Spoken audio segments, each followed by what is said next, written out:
உங்களோடு நிற்பதில் ஆண்டவருக்கு நன்றி செலுத்துகிறேன்.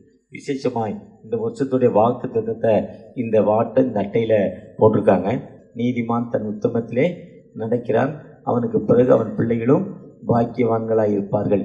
நீதிமொழிகள் 20:7 நீதிமான் தன் உத்தமத்திலே நடக்கிறான், அவன் பிள்ளைகளும் அவனுக்கு பிறகு கூட நடக்காங்க. நீதிமான் எப்படி தன்னுடைய உத்தமத்தில் நடப்பான்? அப்பா எப்படி தன் பிள்ளையை வளர்க்க முடியும்? ஒரு அருமையான ஒரு அப்பா தன் மகனை தினமும் வாக்கிங் கூட்டுப்பார். ஒரு நாளைக்கு ஏரிக்கரை கூட்டுப்பார், ஒரு நாள் குளத்தக்கரைக்கு கூட்டுப்பார், ஒரு நாள் பீச்சுக்கு கூட்டுப்பார், ஒரு நாள் ஊருக்குள்ளே கடைக்கு கூட்டுப்பார், ஒரு நாள் ஹோட்டலுக்கு கூட்டுப்பார், ஒரு நாள் இப்படி கடைக்கு சைட் சீங் காட்டுவார். பல தரப்பட்ட மக்களை அவர் காட்டிக்கொண்டே இருப்பார். இவங்களை பார்ப்பா இவங்களை பார்ப்பான்னு ஒவ்வொரு மக்களாக காட்டுவார்.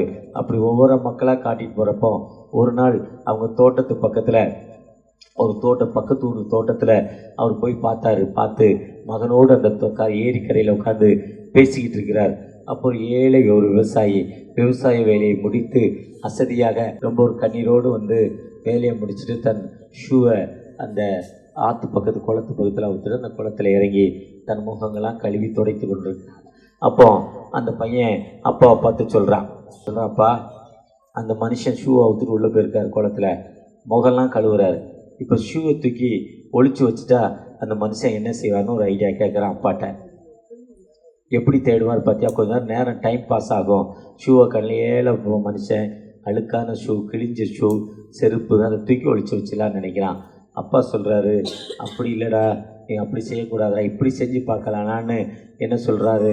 அவர் கொஞ்சம் பணம் எடுத்து கொடுத்து, கொஞ்சம் சில்லறையை எடுத்து கொடுத்து அந்த ஷூவில் வைக்க சொல்கிறாரு. போய் அவன் அந்த ஷூவில் வச்சுட்டு 2 பேரும் திரும்ப பழைய அந்த இடத்துல வந்து உட்காந்துடுறாரு. அந்த பணத்தை அந்த ஷூ அந்த பணத்தில் வச்சுட்டு 2 பேரும் வந்து உட்காந்து வேடிக்கை பார்க்குறாங்க.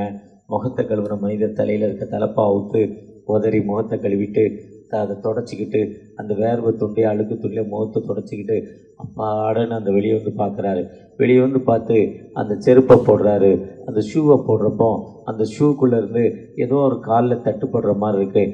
ஒருவேளை இந்த இனிய மாதிரி சுகர் பேஷண்ட்டு என்ன பண்ணுவாங்கன்னா, ஒரு பாஸ்டர் இருக்கார், ஜோசப்னு பேர், தண்டலத்தில் இருக்கிறார். பூந்தமல்லி தாண்டி தண்டலம் அந்த ஒயின் ஃபேக்ட்ரி பக்கத்தில் இருக்கிறாரு.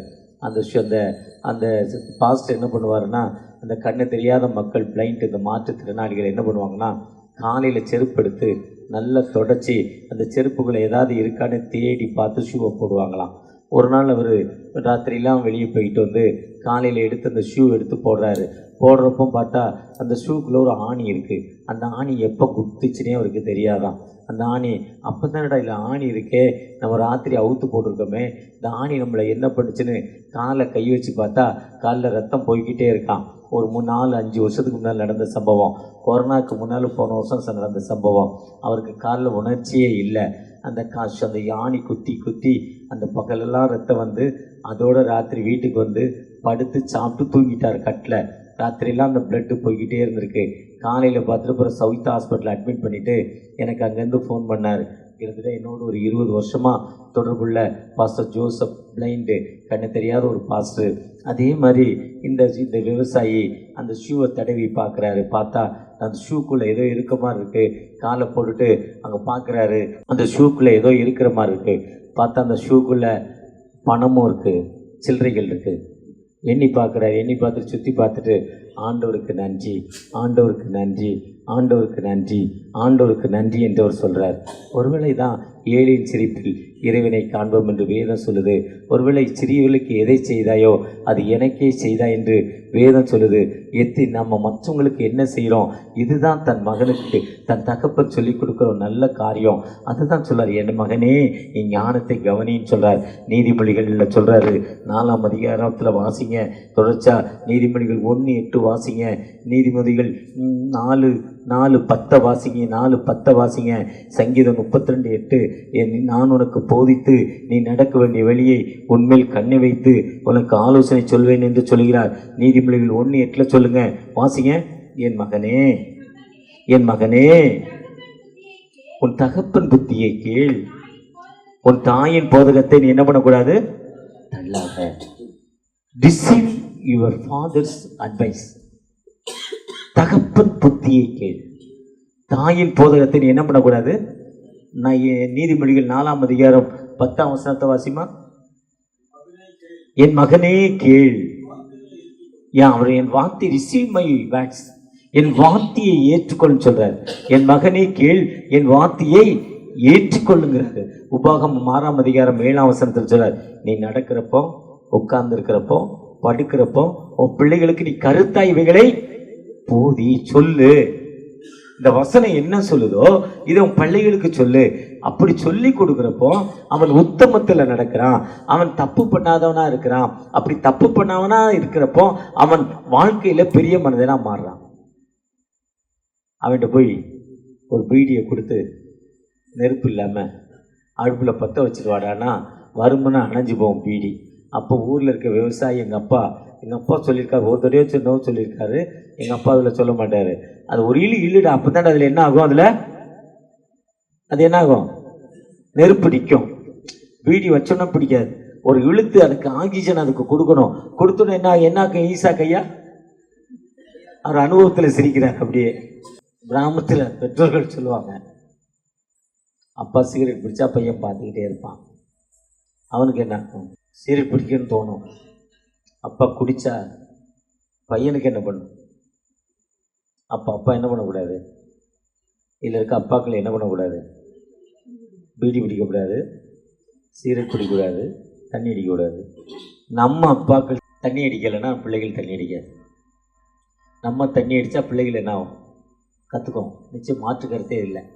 நம்ம பீடி பிடிச்சா பிள்ளைகள் என்ன பண்ணும், நம்ம பொய் சொன்ன என்ன பண்ணோம், டேய் அப்பா உள்ளே இல்லை, கடங்காரர் தண்டல் வாங்கினர் வர்றாரு, அப்பா வெளியே போயிட்டான்னு சொல்லின்னு என்ன பண்ணக்கூடாது, அப்பா குடியில் போல இல்லைன்னு என்ன பண்ணக்கூடாது. நீ தான் கடன் வாங்கின, நீ என்ன பண்ணணும், ஃபேஸ் பண்ணணும், போய் பதில் சொல்லணும். பிள்ளைய பொய் சொல்ல வைக்கக்கூடாது. ட்ரெயினில் போகிறோம், பிள்ளைக்கு 6 வயசு, 10 ரூபா டிக்கெட்டு, டிடிஆர் வந்தால் 4 வயசு சொல்கிறான்னு பிள்ளைக்கு என்ன பண்ணக்கூடாது, 10 ரூபா கொடுத்து என்ன பண்ணணும், டிக்கெட் இருக்கு. டிடிஆர் வர்றாரா, எனக்கு 5 வயசு, இப்போ தான் யூகேஜி போகிறேன்னு சொல்லு. ஆனால் அவன் சொன்னான், அப்பா நான் ஃபஸ்ட் ஸ்டாண்டர்ட் போகிறேன், செகண்ட் ஸ்டாண்டர்ட் போகிறான்னு சொன்னால் அவனுக்கு ஞானம். 10 ரூபாய்க்கு ஆசைப்பட்டு என்ன பண்ணுறோம், பிள்ளை என்ன பண்ண சொல்கிறோம். அதுதான் நீதிமொழிகளில் அவர் சொல்கிறப்போ உபாகம் 6:6 நீ உட்கார்ந்துருக்கிறப்போ, நடக்கிறப்போ, படுத்திருக்கிறப்போ இவளை கருத்தாய் போதின்னு சொல்கிறார். என்ன சொல்கிறாரு, என்ன போதிக்கன்னா, விபச்சாரம் செய்யாத, வேசித்தனம் பண்ணாத, பொய் சொல்லாத, திருடாத, களவு செய்யாத, பிறர் பொருளை இச்சிக்காத, அடுத்த பொருளை என்ன பண்ணாத, இச்சிக்க கூடாது, அடுத்த பொருளுக்கு என்ன பண்ணக்கூடாது, ஆசைப்படக்கூடாது, அடுத்த மனைவிக்கு என்ன பண்ணக்கூடாது, ஆசை, களவு என்ன பண்ணக்கூடாது, செய்யக்கூடாது, பொய் சொல்லக்கூடாது, திருடக்கூடாது. இதெல்லாம் கற்பனைகள், கட்டளைகள். அந்த கட்டளை தான் முன்னிடத்தில் அன்பு கொடு, பின்னிடத்தில் அன்பு கொடு. அதுதான் இன்னைக்கு அவங்க போட்டிருக்காங்க அந்த வாக்குத்தத்தத்தில். அவங்களுடைய வாக்குத்தத்த அட்டையை கொடுக்குறப்ப அந்த அம்மா சொல்லி கொடுத்தாங்க, இது எங்களுடைய வாக்குத்தத்தத்தை நாங்கள் இதில் என்ன பண்ணியிருக்கோம், போட்டிருக்கோம். நீதிமான் தன் உத்தமத்திலே நடக்கிறான், அவன் பிள்ளைகளும் பாக்கியவங்க. அந்த உத்தம் எங்கள் அப்பா பொய் சொல்ல மாட்டாருங்க. நான் சொல்லுவேன், எங்கள் அப்பா எங்களுக்கு சொத்து சேர்த்து வைக்கலன்னா பொய் சொல்ல மாட்டார், திருட மாட்டார், நேர்மையாக பேசுவார், எதையும் பேஸ் பண்ணுவார். பொதுவாக அடுத்த பொருளுக்கு ஆசைப்பட மாட்டார், போய் கடன் வாங்க மாட்டார், கடன் கொடுக்கறது கடன் இல்லை, காசு இல்லை, கடன் வாங்க மாட்டார். அதுதான் வாழ்க்கை. நம்ம உத்தமத்தில் நடக்க. அதுதான் இப்போ பிள்ளைகளுக்கு சாப்பாடு கொடுக்கறது, கார்ட்டூன் படம், செல்லு காட்டுறோம். அந்த பிள்ளைக்கு செல்லு காட்டுவீங்கல்ல, செல்லு காட்டால் சாப்பாடு லோட் ஆகிறதே தெரியாதுல்ல, அவனுக்கு பார்த்துக்கிட்டே இருப்பான், நீங்கள் உள்ள தள்ளிக்கிட்டே இருக்கலாம். உண்மைதானே? இது எல்லார் வீட்லேயும் நடக்கிறது, எல்லார் வீட்லேயும் நடக்குது. இதை கண்டுபிடிச்சது யாருன்னா இஸ்ரேல்காரன் தான் இதை கண்டுபிடிச்சான், இஸ்ரேல் தேசத்தில். ஆனால் அவன் கார்ட்டூன் பிள்ளைகளுக்கு காட்ட மாட்டான், டிவியில் போட மாட்டான் கார்ட்டூன். அந்த அம்மா கன்சீவ் ஆகிடுச்சுன்னா குழந்தை வயத்தில் வந்த நாள்லேருந்து பைபிள் வாசிக்குமா, பைபிள் வாசிச்சுட்டு அந்த பைபிள் இருக்க வசனத்தை எடுத்து தன் மேலே கை வைக்குமா. இந்த வயத்தில் இந்த குழந்தைங்க சுற்றி வருது இல்லை, இந்த பைபிளை வாசு கையில் வைக்குமா, பாடி பாடி பார்க்குமா, பாடுறப்ப அந்த சத்தம் அந்த பிள்ளையில கேட்குமா, சத்தமாக வேதம் வாசிக்குமா, வேதம் வாசிக்குமா, சத்தம் அந்த பிள்ளையோட காதில் விழுமா. அந்த பிள்ளைக்கு அந்த வசனம் காதில் விழுந்துக்கிட்டே இருக்கான். அதனால தான் உன்னை தொடுகிறவன் கண்மணியை தொடுகிறான் ஒரு வாக்குத்தத்தம் இருக்கு. இஸ்ரவேல் தேசத்தில் பிறந்த பிள்ளைகள் பெரிய பணக்காரனாக இருக்கிறான், நல்லவனாக இருக்கிறான். அந்த தேசத்தை யாரும் அழிக்க முடியல, அந்த மக்களோடு யாரும் ஜெயிக்க முடியல. காரணம் அந்த பிள்ளைகளுக்கு அந்த பெற்றோர்கள் அப்படி வசனத்தை சொல்லி கொடுக்குறாங்க. நீங்கள் நானும் அப்படி சொல்லி கொடுக்கிற மக்களாய் காணப்படுகிறோமா?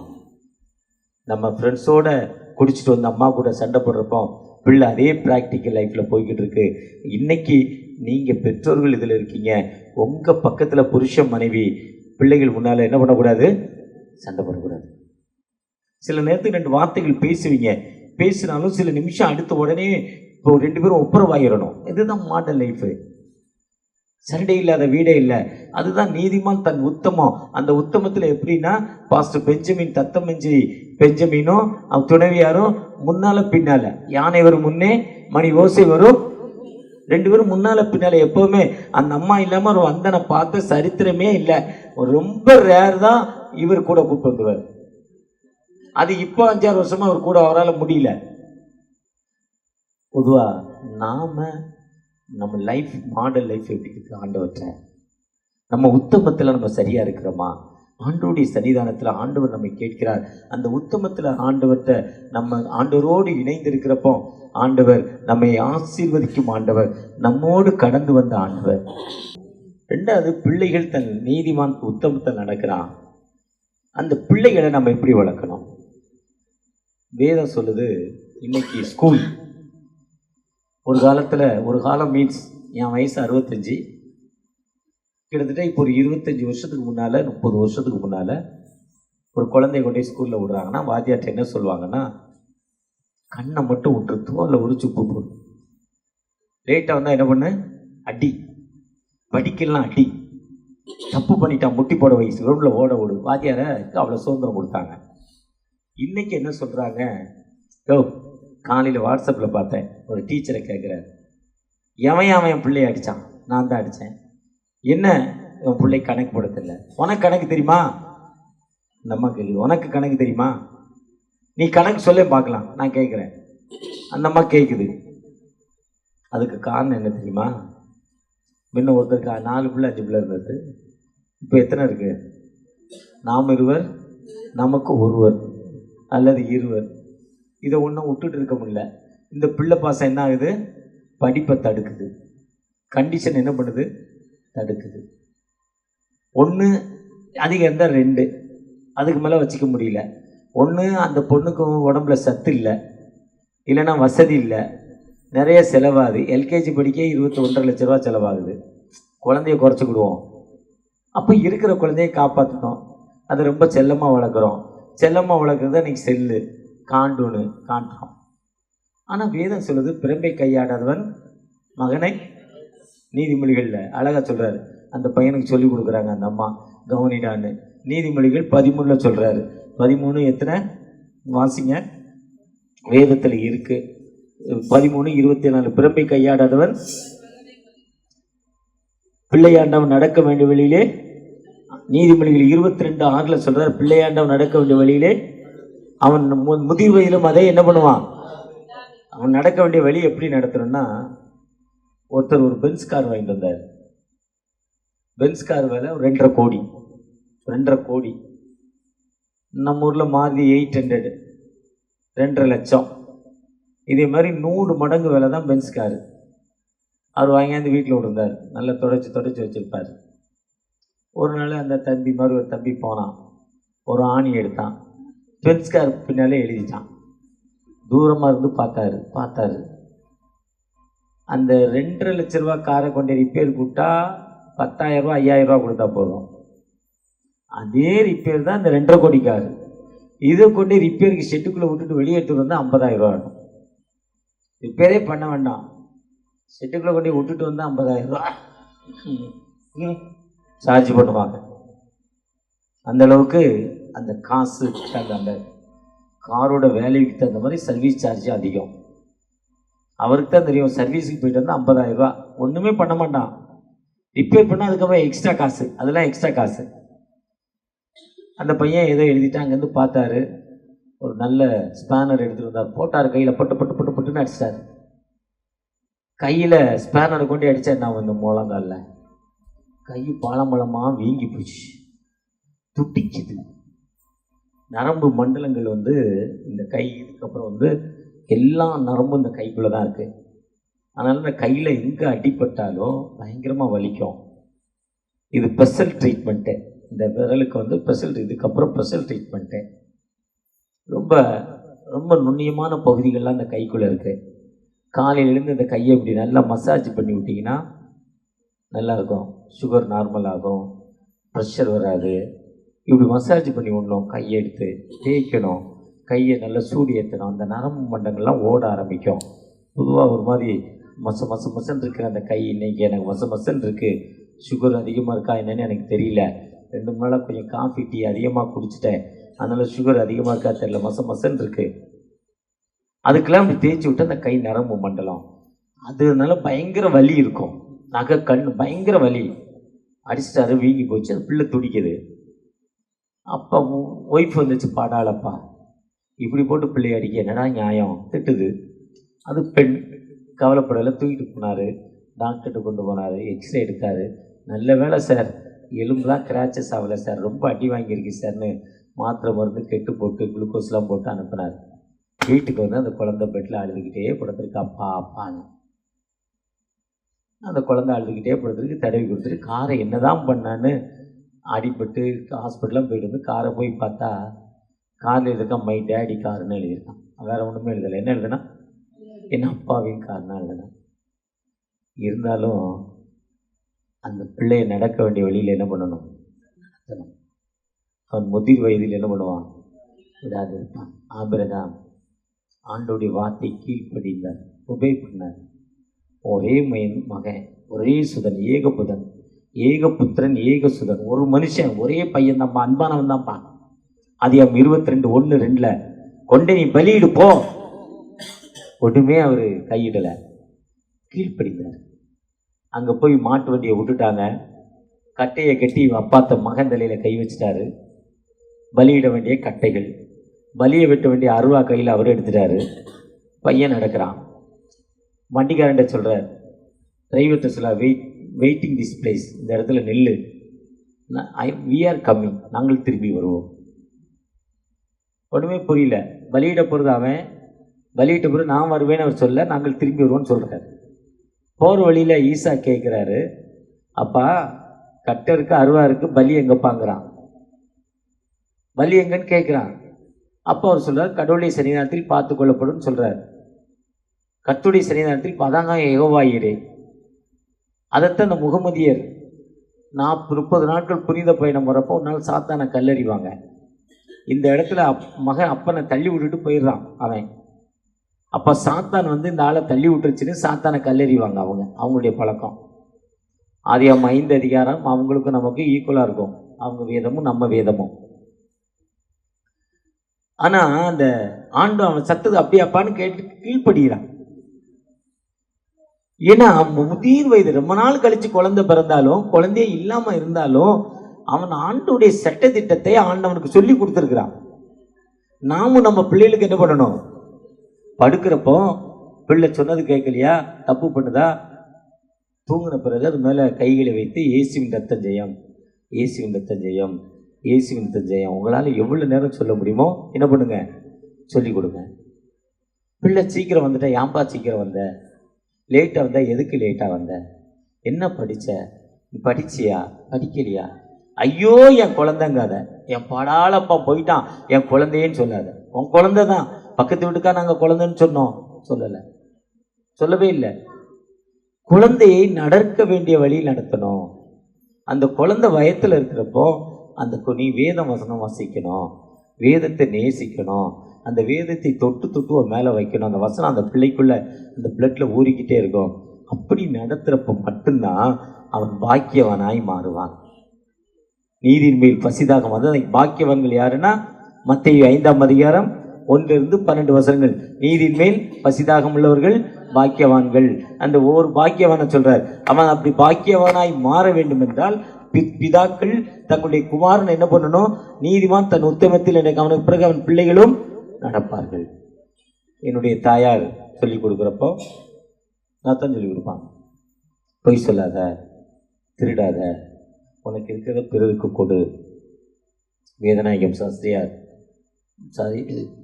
வேதநாயகம் ஆசிரியா சாமுவேல் அவர்கள் ஐஎம்எஸ் என்எம்எஸ்ஸுடைய ஃபவுண்டர் 6 வயசில் உகண்டாவில் சோறு இல்லைன்னு யாரோ வந்தாங்க. அவர் பிறந்த காப்பு அவுத்து போட்டாராம். கையில் காப்பு, இடது கை. ஹாஸ்டல் லீவில் வீட்டுக்கு போகிறாரு, காப்பு இல்லை. அம்மா கேட்கும். அந்த காப்பை பின்னால் வச்சுக்கிட்டே, கையை பின்னால் வச்சுக்கிட்டே அம்மா பார்க்குறப்ப பின்னால் வச்சுக்குவாராம். அம்மாவுக்கு தெரியாமல் சாப்பாடு சாப்பிடுவோம் பின்னால் வச்சுருக்கேன். ஏன்டா கையை பின்னாலே வச்சுருக்கேன், எங்கடா ஏன்டா என்ன ஆச்சு கையின்னு இருக்கிறாங்க, காப்பு இல்லை, எங்கடா காப்புறாங்க. அப்போ சொல்கிறாங்க, அப்பா இந்த ஊர்லேருந்து வந்தாங்க, உணவு இல்லைன்னாங்க, எல்லோரும் காணிக்கை கொடுத்தாங்க, நானும் என் காணிக்கையை கொடுத்தேன். அப்போ என் காப்பை அவுத்து போட்டேன்னு சொன்னாங்களாம். அப்போது அதுக்கு ஏன் பயப்படுற, நல்லதானே பண்ணேன்னு சொன்னாங்களாம். அப்படி சொன்னதால் அவர் ஒரு பெரிய மனிதனாய் இன்றைக்கி இந்தியாவில் அநேக மக்களுக்கு வாழ்வு கொடுத்த, எந்த ஊருக்கு போனாலும் அவருடைய ஃபோட்டோ மாட்டக்கூடிய அளவுக்கு அவரை ஆண்டவர் உயர்த்தினார். இதுதான் முதிர் வயதில் அவன் என்ன பண்ணுவான், கனி தருவான். நம்ம பிள்ளைகளை நம்ம எப்படி வளர்க்குறோம், ஆண்டுடைய சித்தத்தின்படி வளர்க்குறோமா, இல்லை நம்முடைய சொந்த என் பிள்ளை என் குழந்தைன்னு சொல்லிக்கிட்டே இருக்கிறோமா? அப்படி சொல்லிக்கிட்டே இருந்தால் அந்த பிள்ளை வளராது. நம்ம ஆண்டவருடைய சன்னிதானத்துக்கு நம்ம ஒப்பு கொடுக்கிற மக்களாய் காணப்படுகிறோமா? அப்படி ஒப்பி கொடுக்குறப்போ ஆண்டவர் நம்மை உயர்த்தும் ஆண்டவர். அந்த ஆண்டவர் எப்பவுமே கூட இருக்கணும்னா, ஒரு அருமையான பெடராசிங்கிற ஒரு கலைஞர், போலந்து நாட்டை சேர்ந்தவர். அந்த நாட்டில் அவர் அந்த நாட்டுடைய ஜனாதிபதியாக முதல் ஜனாதிபதியாகி மாறுகிறார். ஒரு இசைக்கலைஞர் பெடராசி. நீங்கள் எப்படிங்க மாறினீங்கன்னு கேட்குறப்போ அவர் சொல்கிறாரு, எங்கள் தாத்தா ஒரு நோட்டு வச்சுருக்காங்க. எங்கள் தாத்தா ஒரு மளிகை கடை வச்சுருந்தார். அந்த மளிகை கடை நோட்டில் வரவு செலவு எழுதினார். அந்த வரவு செலவு எழுதுகிறப்ப அந்த நோட்டு எங்கள் தாத்தான்னா 4 தலைமுறை, இவங்க அப்பாவுக்கு அப்பா, அவங்க அப்பாவுக்கு அப்பா, 4 தலைமுறை நோட்டு மளிகை கடையில். அந்த நோட்டை எங்கள் தாத்தா அவங்க மகன்கிட்ட கொடுத்தாரு, அவங்க மகன்கிட்ட அவர் கொடுத்தாரு, அவங்க மகன்கிட்ட அவர் கொடுத்தாரு, அவர் என்கிட்ட கொடுத்தாரு, எங்கள் அப்பா என்கிட்ட கொடுத்தாரு. அந்த நோட்டில் முன்னால் எழுதியிருந்தார், கள்ளத்தராசு கர்த்தருக்கு, திருட்டுக்கல் என்ன பண்ணக்கூடாது, கள்ளத்தராசு போடக்கூடாது. கள்ளத்தராசு எப்படி இருக்குன்னா, அழகா கடந்த நாளில் ஒரு சின்ன குட்டி கதை கேட்டேன், குடிக்க போகிறேன். ஒருத்தர் ஒரு ஏழை விவசாயி, தோட்டத்தில் இருந்த முருங்கைக்காய் விளையும் இருக்குது. முருங்கைக்காய், கத்திரிக்காய், வெண்டைக்காய், தினப்பை, பணப்பயிர் என்று பெயர் அதுக்கு. 10 கிலோ கொண்டாந்து தினம் அந்த கடையில் கொடுத்துருவார். அந்த கடைக்கார் 10 கிலோ வாங்கிட்டு 10 கிலோக்குரிய அரிசி, 1 கிலோ அரிசி, 1 கிலோ பருப்பு, 1/2 கிலோ சர்க்கரை, அப்படி 10 கிலோக்குரிய காசுக்கு பொருள் கொடுத்துருவார். 7 விவசாயி வாங்கிட்டு போயிடுவார். ஒரு நாள் பெஞ்சமின் மாதிரி ஒரு பாஸ்டர் வர்றாரு. 10 கிலோ முருங்கைக்காய் கேட்குறா, சர்ச்சில் சோறு போட போகிறோன்னு. அந்த கடைக்கார் இப்போ தாங்க வந்தது, 10 கிலோ இதை எடுத்துகிட்டு போங்கன்னு கொடுக்குறாரு. இவர் 10 கிலோ வீட்டுக்கு கொண்டு போயிட்டார். இவர் பொதுவாக யாரையும் திடீர்னு நம்ப மாட்டார். வீட்டில் கொண்டு போய் வச்சுட்டு 10 கிலோ முருங்கைக்கான்னு சொன்னான்னு எடை போடுறாரு. எடை போட்டால் 9,200 தான் இருக்குது, 10 கிலோ இல்லை. இவர் கொஞ்சம் டென்ஷன் பார்த்து நேரே கடைக்கார்ட்ட போனார். உனக்கு அறிவு இருக்கா, 10 கிலோ கேட்டால் 9 கிலோ தரியே, என்னையா நியாயம், எத்தனை நாளையா இப்படி ஏமாத்துறேன்னு திட்டுறாரு. கடைக்காரரும் அந்த விவசாயி கொடுத்ததை வாங்கி உள்ளே வச்சார் 10 கிலோன்னு. 10 கிலோவுக்கு பொருள் திரும்ப கொடுத்துட்டார். கடைக்காரையும் எடை போடலை, ஆனால் இவர் வந்தவர் திட்டுறாரு. கடைக்காரு கொஞ்சம் வசதியானவர், பணம் இருக்குது, கொஞ்சம் ஐஃபை, வாழ்க்கையில் ரொம்ப முன்னேறிக்கார், சொந்த காரு, சொந்த பங்களா எல்லாமே இருக்குது. ஒரு மனுஷன் வந்து திட்டினா, 4 பேருக்கு முன்னால் திட்டினா, கஸ்டமர் முன்னால் திட்டினா ரொம்ப டென்ஷன் ஆகிட்டார். ஆனால் ஒன்றும் பேச முடியல. 9,200க்கு என்ன பேச முடியும், சரியா பார்த்து செய்கிறேன் போங்கன்னு தன்மையாக சொல்லிட்டேன். அவன் வரட்டும், அவனை 2ல் 1 பார்த்துக்கிறேன்னு அந்த 7 விவசாயி மேலே கோபமாக இருக்கிறாரு. அடுத்த நாள் 7 விவசாயி வர்றாரு. வந்த உடனே அவருக்கு ப்ரெஷர் வந்து 100, 230க்கு போயிடுச்சு. பயங்கரமாக திட்டுறாரு. 7 அந்த வேட்டி துவச்சி கெட்டி 4 முழம் வேட்டி 1.5 முழமாக சுருங்கிட்டு, அழுக்கு சட்டை, அந்த சட்டை அழுக்காய் சுருங்கி சுருங்கி சுருங்கி அப்படி இருக்குது. இந்த பாருங்கள், மார்க் பாஸ்டர் இவ்வளோ அழகாக போடுறாரு பாருங்கள், தகன்னு போடுறாரு. ஈசாக்கு அதுக்கு மேலே தகன்னு போடுறாரு.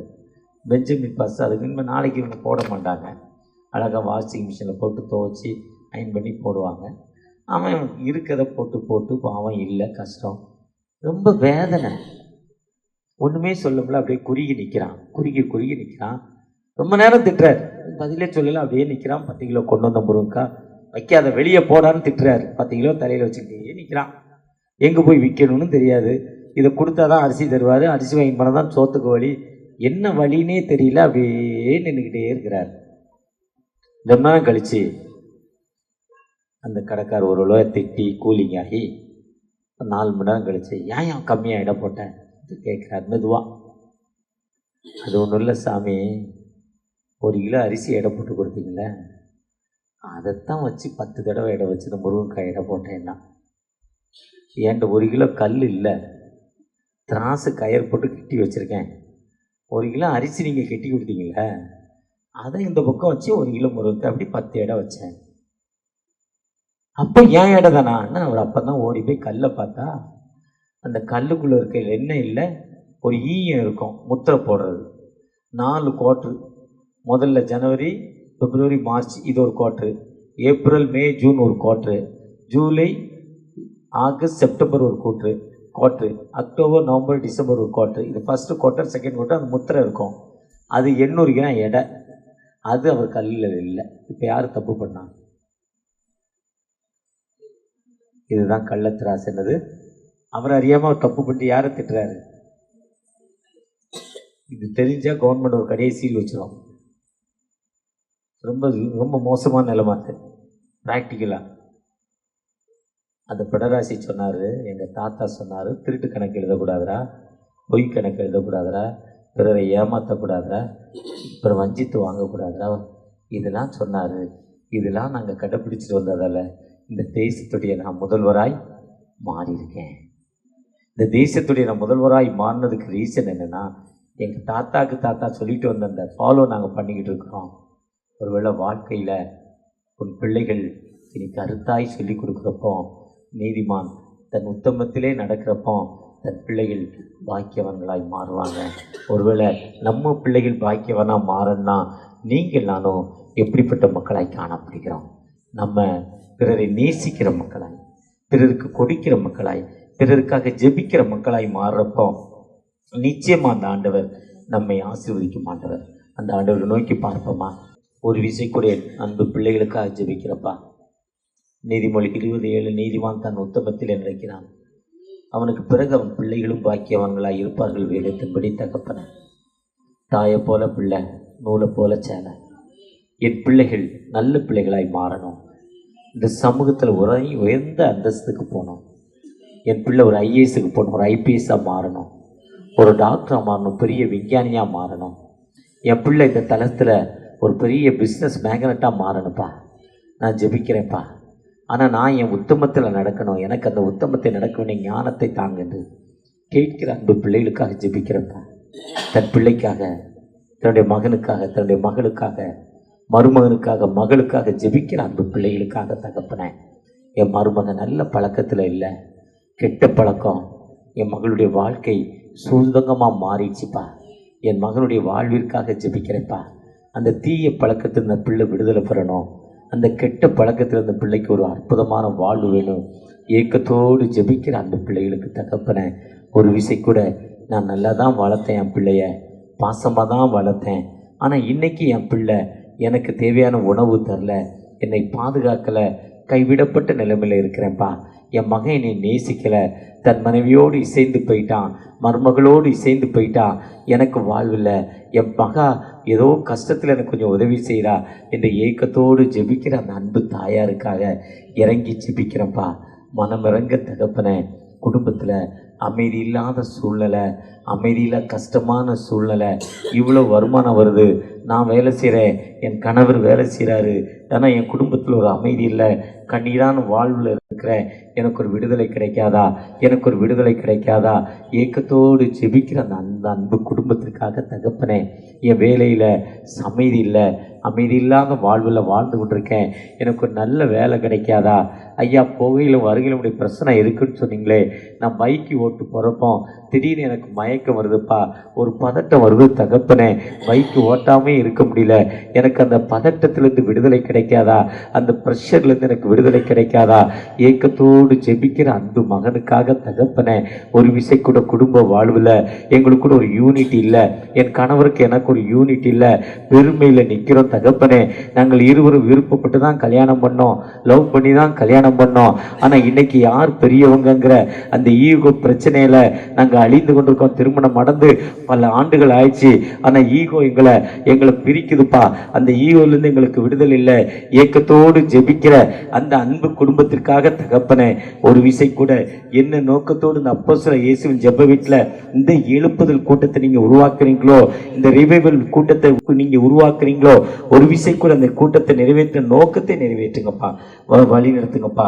உங்களுடைய கிருபை எங்களோடு வரட்டும், எங்களை வரட்டும் தகப்பனே, எங்களை ஆசீர்வதிங்க, எங்களை ஆசீர்வதிங்க, உங்களுடைய கிருபை எங்களோடு வரட்டும், ஒவ்வொருவரையும் தொடுங்க.